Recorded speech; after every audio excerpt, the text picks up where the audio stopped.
안녕하세요, 물리쌤입니다. 오늘은 역학적 시스템에 대해서 우리가 알아보도록 할 텐데요. 앞에 신소재 부분 안품 문제가 있다면 여러분들은 시험 대비한다고 생각하시고 그 문제들을 혼자 풀어보시면 될 것 같아요. 우리는 오늘부터 역학적 시스템에 대해서 배워볼 겁니다. 학습 목표 먼저 읽어볼까요? 1번, 중력의 특징을 설명할 수 있다. 그 많고 많은 힘 중에서 우리는 중력에 대해서 배우겠다라는 거고요. 두 번째, 자유낙하 운동과 수평 방향으로 던진 물체의 운동을 비교하여 설명할 수 있다. 이 자유낙하 운동이라는 운동과 수평 방향으로 던진 물체의 운동, 이렇게 두 가지만 배울 거예요. 그러니까 다른 속력이 감소하는 운동 이런 것들은 배우지 않을 것이고 선생님이 가르쳐 준 것만 보면 될 것 같아요. 자유낙하 운동은 중력에 의해서 이렇게 낙하하는 물체가 낙하하는 그런 현상을 말하고요. 수평 방향으로 던진 물체는 수평 방향으로 이렇게 던졌으면은 이렇게 떨어지겠죠. 이런 물체의 운동에 대해서 우리가 배워보도록 할 겁니다. 이 두 가지만 배우시면 돼요. 세 번째, 지구의 역학적 시스템에서 중력의 역할을 설명할 수 있다 라고 나와 있고, 역학적 시스템 한번 읽어보세요. 자연에 존재하는 여러 가지 힘이 물체들 사이에 상호작용하면서 전체적으로 일정한 질서를 유지하는 운동 체계이다. 그러니까 물체의 운동에 대해서 우리가 앞으로 다루겠다 이런 말이고요. 그 다음에 중력 배워볼게요. 중력이라고 나와 있는데 원래는 만유인력입니다. 원래는 만유인력. 하지만 2015 개정 교육과정에서는 만유인력이라는 말을 쓰기가 싫나 봐요. 그래서 중력이라고 나와 있고요. 음, 앞으로 문제를 푼다거나 시험을 볼 때도 중력이라는 표현으로 쓸 겁니다. 그러니까 만유인력이라는 말은 그냥 알아만 두시면 될 것 같아요. 중력의 크기는 두 물체의 질량의 곱에 비례하고 두 물체 사이의 거리의 제곱에 반비례한다 라는 겁니다. 이 중력이라는 게 물체 사이에 끌어당기는 힘, 더 정확히 말하면 질량을 가진 두 물체 사이에 서로 끌어당기는 힘을 보고 우리는 중력이라고 하는데요. 여기 그림에 나와 있듯이 이 노란색 공이 있죠. 그 다음에 파란색 공이 있어요. 노란색 공의 질량은 스몰 m. 앞으로 질량은 선생님이 스몰 m이라고 쓰겠습니다. 아래도 나와 있는데 일단 m은 매스의 약자예요. 매스의 약자. 그래서 노란색은 스몰 m, 파란색은 라지 m이라는 질량을 가지고 있습니다. 그럼 이 두 물체는 질량을 가지고 있기 때문에 서로 끌어당기는 힘이 존재해요. 이렇게 F가 존재한다라고 나와 있죠. 앞으로 힘은 F라고 쓰겠습니다. 뭐의 약자냐면 force의 약자예요. 이렇게 밑에서 또 다룰게요. 그래서 이렇게 중력을 서로 받게 되는데 이 중력의 크기, F의 크기는 어떻게 구하냐? 여기 식이 나와 있죠. 하지만 옆에다 다시 한번 쓰면서 설명을 해줄게요. 만유인력, 그러니까 중력의 크기는 질량의 곱에 비례해요. 그러니까 무거우면 무거울수록, 질량이 크면 클수록 중력이 더 셉니다. 이렇게 질량의 곱에 비례하고, 그 다음에 두 물체 사이의 거리의 제곱에 반비례한다. 거리의 제곱, 거리는 R이라고 일반적으로 쓰죠. 이 거리의 제곱에 반비례한다 라고 돼 있고, 비례 반비례에 상수를 붙이면 이제 등식이 성립하죠. 그래서 G라는 건 중력 상수인데 그냥 몰라도 됩니다. 상수예요. 말 그대로 정해져 있는 숫자고요. 중요한 건 질량의 곱이 힘에 비례하고 거리의 제곱이 힘에 반비례한다 라는 건 꼭 알아두셔야 돼요. 조금 더 간단히 설명을 하면은 질량이 크면 끌어당기는 힘이 크고 멀리 있으면 끌어당기는 힘이 약해진다. 이 정도는 꼭 알아두시길 바랍니다. 그 다음에 두 번째, 전기력이나 자기력과는 달리 밀어내는 힘은 없고 전기력 플러스 플러스 만나면 청력 작용하죠. 또는 마이너스 마이너스 만나면 청력 작용할 거예요. 이렇게 밀어내는 힘이 있고요.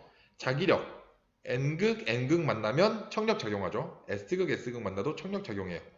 이렇게 청력이 다 작용하는데 이런 힘들은 하지만 중력은 이런 청력이 존재하지 않습니다. 그래서 밀어내는 힘은 없고 서로 당기는 힘으로만 나타납니다. 그 다음에 서로 접촉해 있거나 멀리 떨어져 있어도 작용을 합니다. 3번 지구중력. 이게 우리가 일반적으로 알고 있는 중력이에요. 지구가 물체를 끌어당기는 힘인데 지구가 물체에 적용하는 중력은 무슨 방향이고 무슨 방향일까요? 1차원적으로 생각하면은 우리 밑쪽, 그러니까 아래쪽이라고 생각하기 쉬운데 거시적으로 보면은 지구가 옆에다 그릴까요? 이렇게 지구가 있고 이쪽에 사는 사람은 이쪽 방향, 여기 사는 사람은 이쪽 방향, 이런 식으로 중력이 작용하겠죠. 그래서 크게 봤을 때는 지구 중심 방향이다 라고 생각을 하시면 될 것 같습니다. 지표면으로부터 높이 올라갈수록 이 힘의 크기는 줄어듭니다. 그래서 감소한다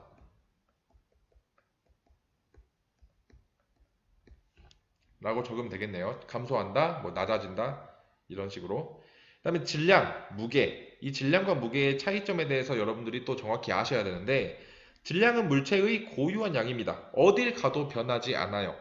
여러분들 다 고유한 질량을 가지고 있는 것이고 여러분들이 지구에 있든 달에 있든 우주 한가운데에 있든 질량은 변하지 않습니다. 고유한 값이에요.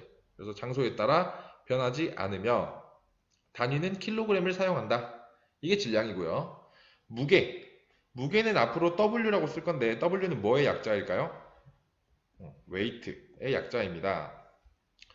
그래서 정의가 좀 다르다는 걸 인식을 해야 돼요. 무게는 물체에 작용하는 중력의 크기를 나타낸대요. 중력이라는 건 힘이잖아요. 힘의 크기를 나타내니까 단위가 뭘까요? 단위가 뉴턴입니다. 그래서 우리가 일반적으로 몸무게 몇이야? 이렇게 물어봤을 때 나 몇 킬로그램이야? 라고 하는 건 물리적으로 좀 잘못된 표현이죠. 킬로그램이라는 것은 질량을 나타내는 단위고요. 우리가 무게를 나타낼 때는 뉴턴을 써야 됩니다. 그래서 앞으로 40kg이요 이렇게 말하지 않고 400뉴턴이요 이렇게 말하면 될 것 같아요. 뉴턴을 사용하며 측정하는 장소에 따라 값이 달라집니다. 아무래도 당기는 힘이기 때문에 장소에 따라서 중력이 다를 수도 있겠죠. 예를 들어본다면 지구도 완벽한 구형이 아니에요. 여러분들이 배웠으려나 모르겠는데 지구는 이렇게 있다면 자전축을 기준으로 자전을 합니다. 이렇게 돌고 있죠. 이렇게 회전하는 것 때문에 지구는 완벽한 구형이 아니라 조금 찌그러진 타원형이라고 보시면 돼요. 물론 선생님은 지금 굉장히 비약적으로 과장을 해서 그렸는데 그럼 이쪽이 극지방이 됩니다. 극지방. 이쪽이 적도지방이에요. 이렇게 극지방에 있는 사람이 있는가 하면 적도지방에도 사람이 살고 있겠죠. 이렇게 봤을 때 질량은 똑같다는 가정을 하고 극지방에서 받는 중력과 적도지방에서 받는 중력은 다릅니다. 왜 다를까요? 그렇죠. 지구 중심으로부터의 거리가 차이가 있기 때문에 무게가 다르게 측정이 되는 거죠. 이렇게 중력의 크기이기 때문에 장소에 따라서 값이 달라지는 건 무게입니다. 다음은 우리가 꼭 알아야 하는 물리량들에 대해서 이야기를 해볼 텐데요. 여기 여러 가지 물리량들에 대해서 나와 있습니다. 정의를 읽고 우리가 그 물리량을 맞춰봅시다. 첫 번째, 물체의 빠르기를 나타내는 물리량으로 단위 시간 1초 동안의 이동거리로 나타낸다 라는 건 속력입니다. 속력이에요. 빠르기를 나타내는 물리량. 그래서 1초 동안 세크 1초 동안 몇 미터 이동했냐? 미터 퍼 세크. 이게 단위가 됩니다. 그 다음에 두 번째, 물체의 운동 방향과 빠르기를 함께 나타낸다. 빠르기만 나타내는 건 아까 속력이었죠. 근데 여기서 운동 방향까지 함께 나타나는 물리량. 이 뭐냐면 속도예요. 속력과 속도 헷갈리면 안 됩니다. 속도도 마찬가지로 빠르기를 나타내니까 단위가 미터 퍼 세크인데요. 추가적으로 여러분들이 방향까지 항상 이야기를 해주셔야 돼요. 2m per sec인데 오른쪽으로 갔는지 왼쪽으로 갔는지 X축 방향으로 갔는지 Y축 방향으로 갔는지 이렇게 꼭 방향을 따져 주셔야 되는 게 속도입니다. 속력은 방향을 따져줄 필요가 없어요. 앞으로 가든 뒤로 가든 그냥 빠르기. 그 다음에 세 번째, 물체의 빠르기와 운동 방향이 시간에 따라 변하지 않는 운동이다. 이 빠르기랑 운동 방향을 한 번에 나타내는 물리량이 아까 뭐였어요? 그렇죠. 속도였죠. 속도. 그럼 속도가 변하지 않는 운동, 속도가 일정한 운동이다 라고 해서 여기다가는 등속도 운동이라고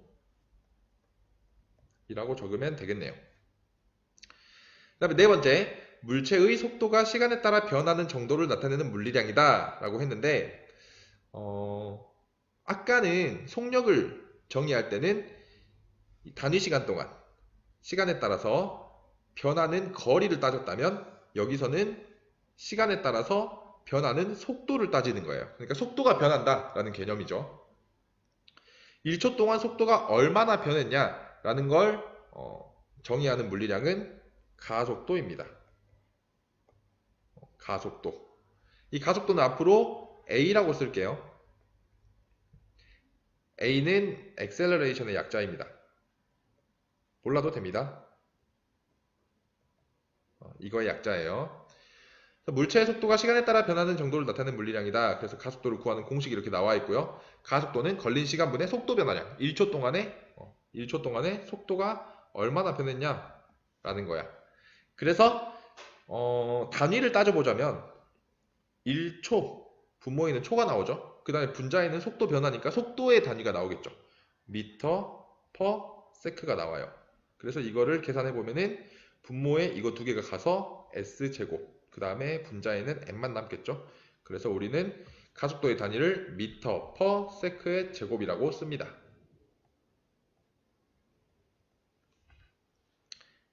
그 다음에 중력에 의한 가속도이다. 우리가 생각을 해봤을 때 높은 곳에서 물체를 그냥 떨어뜨리면은 물체가 일정한 속력으로 내려올까요? 아니면 점점 빨라지면서 내려올까요? 점점 빨라지면서 내려오죠. 그럼 왜 그 물체가 점점 빨라질까요? 그렇죠. 중력에 의해서 빨라집니다. 중력에 의해서 빨라져요. 다시 말하면 중력 때문에 그 물체는 속도가 변해요. 가속도가 생겨요. 그래서 이 중력에 의한 가속도를 우리는 중력 가속도라고 하고요. 여러분들이 중학교 때 배웠던 9.8 미터 퍼 세크 제곱이 이 중력 가속도입니다. 근데 계속 9.8, 9.8 이렇게 쓰기 너무 귀찮잖아요. 계산하기도 귀찮고 막 곱하기 2 해서 19.6, 뭐 곱하기 4 해서 39.2 이런 거 귀찮잖아요. 그래서 중력 가속도는 앞으로 문자로 G라고 쓰겠습니다. G. 중력 가속도도 가속도예요. 알겠죠? 그 다음에 가속도의 크기와 방향이 일정한 운동이다. 가속도가 일정한 운동. 등 가속도 운동입니다. 그 다음에 일곱 번째네요. 일곱 번째. 물체의 운동 상태를 변화시키는 요인이다. 운동 상태를 변화시킨다는 소리는 속도를 변화시킨다. 다시 말하면 가속도가 있다라는 소리예요. 그럼 그 가속도를 생기게 하는 원인이 뭐냐면 힘이에요. 힘. 힘은 아까 말했죠. F로 쓰겠습니다. force의 약자입니다. 그래서 힘의 단위는 뉴턴이라고 알아두시면 되고요. 여기서 잠깐 짚고 넘어가야 할 게 힘과 가속도와의 관계야. 힘과 가속도와의 관계. F는 ma를 좀 크게 써볼게요. 이 F는 ma라는 것은 뉴턴 제2법칙인데 사실 통합과학에서는 다루지 않습니다. 물리학 1에서 잠깐 다루는데 이걸 이해하고 넘어가야 우리가 이 운동을 이해하는 데 도움이 되기 때문에 먼저 이야기를 할게요. 힘은 질량 곱하기 가속도 꼴로 나타내줘요. 예를 들면 2kg짜리 물체의 가속도가 2이다라고 했을 때 2 곱하기 2 해서 4N의 힘을 받는다라고 우리는 계산을 할 수 있겠죠. 근데 이렇게 단순 계산이 아니라 여러분들이 알아야 할 건 뭐냐면 일단 물체는 질량이 일정합니다. 어떤 물체의 질량은 변하기가 쉽지 않겠죠. 일정하다고 했을 때 힘을 가한다. 내가 그 물체에 힘을 줬다라고 한다는 것은 가속도가 존재한다라는 말이에요. 다시 얘는 일단 0이 아니겠죠? 질량이 0이 물체는 없으니까. 근데 얘가 0이 아니면 F가 0이 아니면 A도 0이 아닐 수밖에 없어요. 이해가 됐나요? 그래서 F를 가한다. F 값이 0이 아니다 라는 말은 A 값이 있다. A 값이 존재한다 라는 말이고요. 반대로 내가 힘을 가하지 않았다. F는 0이다 라고 했을 때 질량은 숫자가 있겠죠. 그럼 뭐가 0일까요? F가 0이면 그렇죠. A가 0이라는 소리예요. 이게 뭘 뜻하냐? 한번 볼게요. 힘이 0이 아니다. F를 가한다 라는 말은 가속도가 존재한다는 말이고 아까 가속도는 뭐라고 했어요? 속도의 변하는 정도. 그러니까 가속도가 존재한다는 말은 속도가 변한다. 그럼 3단론법에 의해서 F를 가하면 속도가 변합니다. 내가 어떤 물체에 힘을 가하게 되면 그 물체의 운동 상태는 무조건 변하게 돼요. 그 다음에 힘을 가하지 않으면 내가 어떠한 물체에 힘을 가하지 않으면 가속도가 없는 것이기 때문에 속도가 변하지 않겠죠. 다시 말하면 등속 운동을 하게 된다라는 소리예요. 또는 정지 이렇게 힘을 가하게 되면 속도가 변하고요. 힘을 가하지 않으면 속도는 변하지 않습니다. 이 개념에 대해서 여러분들은 꼭 알고 넘어갔으면 좋겠어요. 그 다음에 그 밑에 등속도 운동과 등가속도 운동 한번 봅시다. 이거 보기 전에 이렇게 한번 표시해 주세요. 얘들은 다 운동 방향이 오른쪽입니다. 이렇게 해주고 여기도 이렇게 해주고 시작합시다.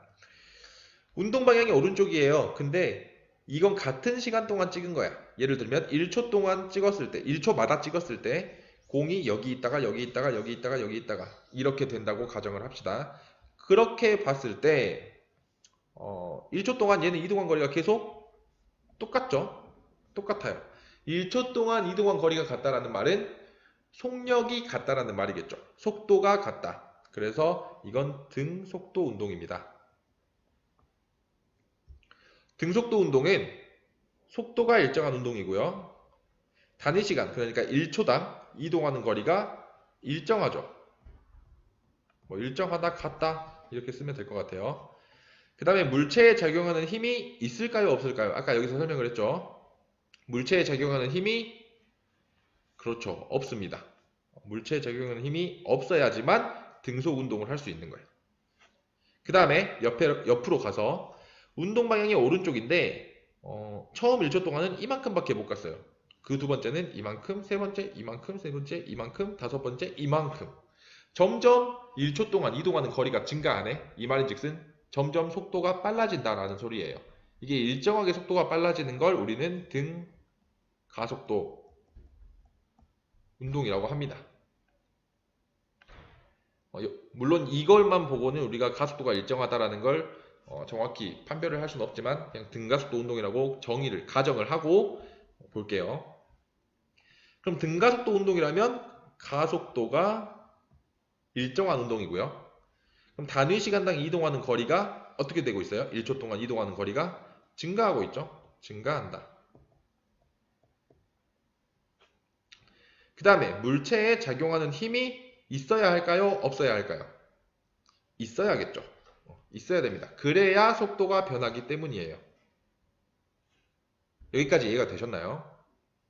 그 다음 뒷장으로 넘어갈게요. 자, 이제 중력을 받는 물체들의 운동에 대해서 알아볼 텐데 선생님이 처음에 수업 시작하기에 앞서서 말했던 이렇게 떨어지는 물체랑 이렇게 떨어지는 물체에 대해서 알아보도록 할 거예요.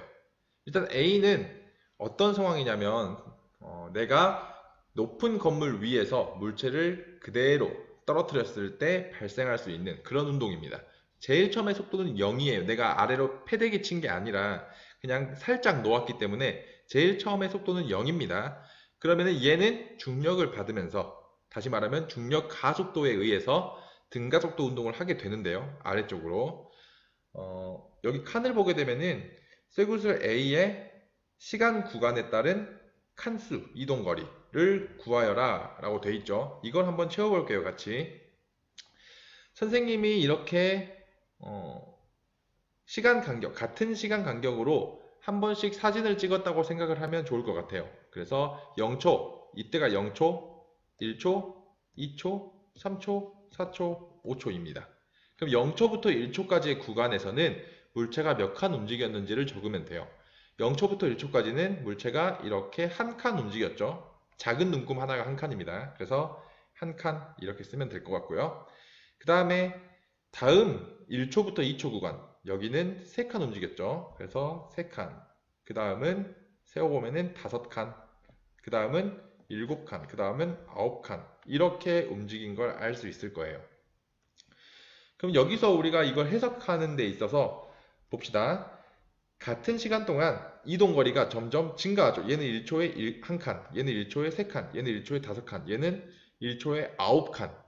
그러니까 속력이 점점 빨라진다라는 걸 우리는 알 수 있습니다.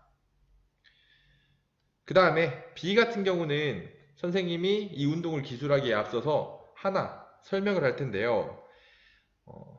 물리에서 운동을 기술을 할 때는 아래쪽 방향과 90도를 이루는 이쪽 방향 이렇게 정해놓고 X방향 따로 Y방향 따로 운동을 기술한 다음에 합치면 됩니다.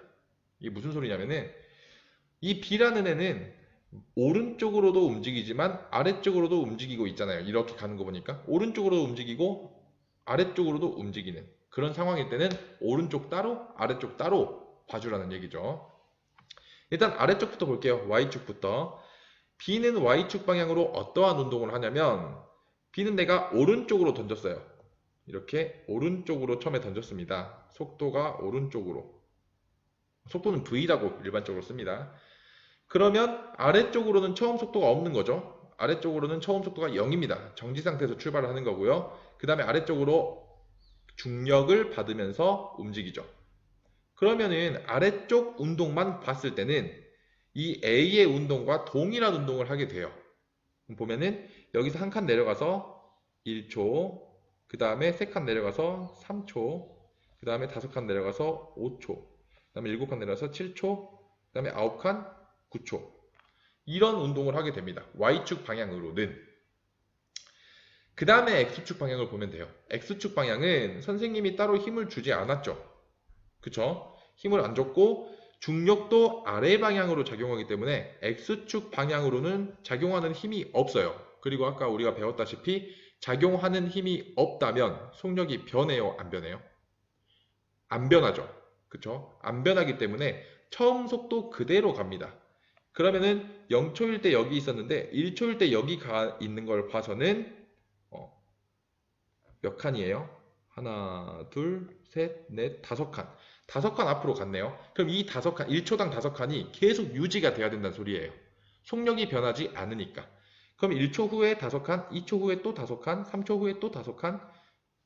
여기 6칸이네요. 5칸. 4초 후에 5칸, 5초 후에 5칸. 이렇게 가야 된다는 소리죠. 그래서 이걸 종합을 해보니까 1초 후에는 여기, 2초 후에는 여기, 3초 후에는 여기, 4초 후에는 여기, 5초 후에는 여기 있게 되는 거죠. 그래서 이걸 쭉 이어보면은 이렇게 포물선 운동을 하게 된다라는 걸 우리는 알 수 있습니다. 그렇게 어렵지 않죠? 내려가서 조금 그림을 줄일게요. 이렇게 봤을 때 B의 움직임에 대해서 기술을 하시오라고 했고요. 0초부터 1초까지 아랫방향은 Y 방향이고요. A랑 똑같은 운동을 합니다. 그래서 1, 3, 5, 7, 9 이렇게 쓰시면 돼요. 한 칸, 세 칸, 5칸, 7칸, 9칸 이렇게. 그 다음에 수평 방향 거리는 계속 몇 칸씩 가요? 5칸씩 가죠. 첫 번째 구간 5칸, 두 번째 구간 5칸, 5칸, 5칸, 5칸 이렇게 적으시면 됩니다.